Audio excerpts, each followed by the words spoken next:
going on, trading addicts? Welcome to the weekly watch list.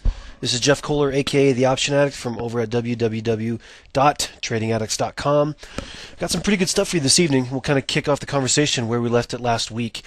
This was a setup that we wanted to see in equities. Was a decent pullback, not too much, but just enough to get us right back to roughly the 20-day moving average, enough to take prices right back down to trend support, down to a reference point. And so long as the S&Ps did not go on to a sell signal, which, looking at the chart here in the S&P futures, you can see no sell signal as of yet. And as long as the volatility index did not break out, which it didn't, you can see it rallied up to the upper end of its range, a 50-day moving average, backed off into the close. So long as all that's set up, then we were good to go heading into this week. And I don't want to rush out tomorrow morning and just start buying things hand over fist. I think you want to be pretty careful here. Only stick to the best in breed in terms of setups, but the market's pulled back enough to where there are a lot of great trending stocks, a lot of good high quality stocks out there that are cheaper. They're down near reference points. Risk is so much easier to manage here. So I'm a lot more excited about the location right now than I have been in stocks for quite a while. I mean, I've been telling you for the last couple of times we've been together here on the weekly watch list to ignore the S&Ps and just buy setups, trade stocks. Don't worry about the market. Quit focusing on the fact that it's a stock market and start focusing on the fact that it's a market of stocks. I've been kind of taking that mentality. But right now, commodities have corrected pretty roughly here. The dollar, I think, is at a pretty good spot where there's a good line in the sand up just right above where we're trading. So I think, so long as the market responds pretty well and we don't see anything too crazy coming into this week, I would kind of tip my toe into longs here with the market having pulled back a few percentage points. I also want to keep a close eye on this IYR. If you weren't watching Option Addict last week, I'd stop by and take a look at some of the discussion we had on this, but this acted as a really good leading indicator to equities last week. We've been talking about it every day on TA Live.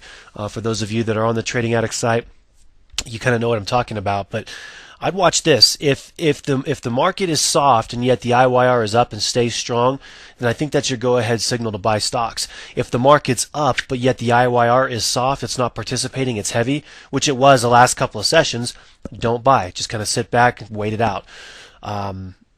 This should be a pretty good indicator heading into this week, so I'd like you to keep an eye on it. But that's enough out of me, guys. I'm going to start with some individual setups here. Let's go to some dip buy setups and some rip selling setups. We'll take a look.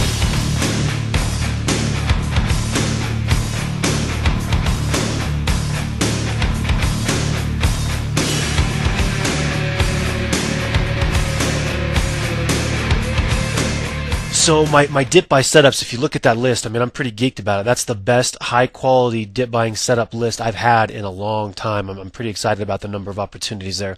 We're also going to look at a couple of individual stock setups, and Finish Line is one that I'm really excited about because if you look at the volume here that came up on Friday, the fact that it traded to the upper end of its range, and this is when stocks were weak.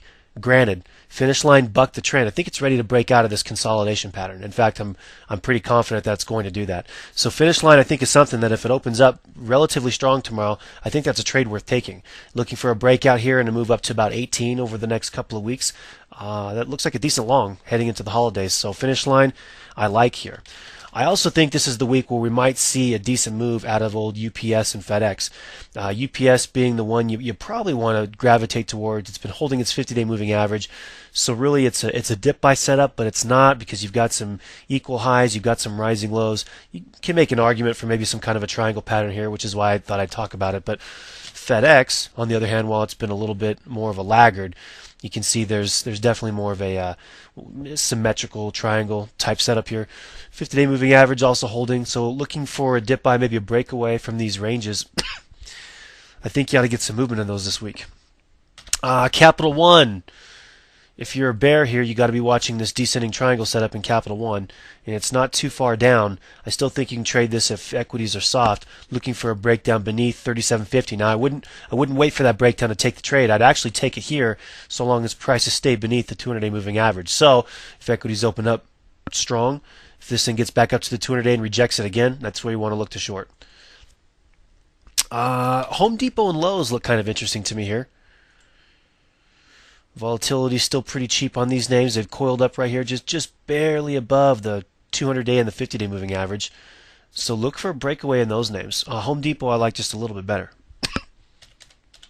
Next is Rambus, and ever since this thing got crushed a while back, you kind of see what it's been doing here. It's been coiling up all nice and neat. Now I don't know if this is gonna run this week, but it's gonna run here pretty soon.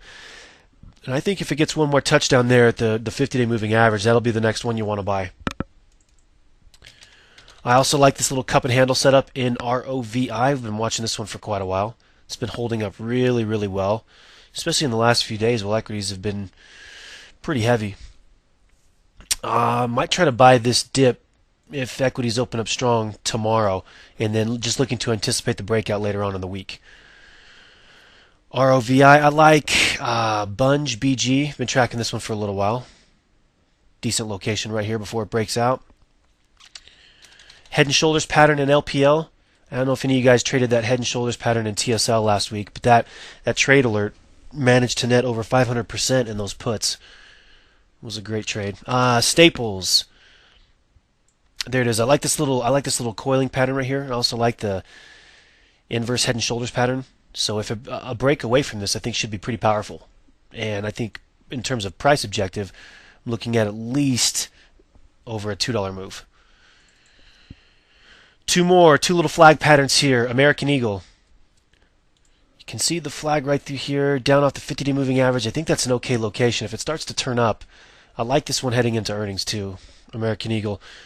And last but not least, IMAX. I like the little flag up here, especially how it came down to test its prior high. It's worked off a little bit of this overbought condition. We'll zoom in a little bit. There it is. So I think you can buy that here with the stop down beneath 21. So like I said, guys, a lot of the shorts, I've added in a few ones, but a lot of the same ones I was tracking from last week. The dip buy setups are incredible. The price pattern setups, there's not a whole lot out there, but I think I've got a pretty good list. So I'm going to go with those. As I've mentioned time and time again, we are just on an absolute tear right now. So hop in, give us a spin. The trial offer is still $5. Guaranteed I can get you some good trades that can enhance your results. So best of luck to you this week. This has been the Option Addict. That's been my watch list. Thanks for watching. Have a good one.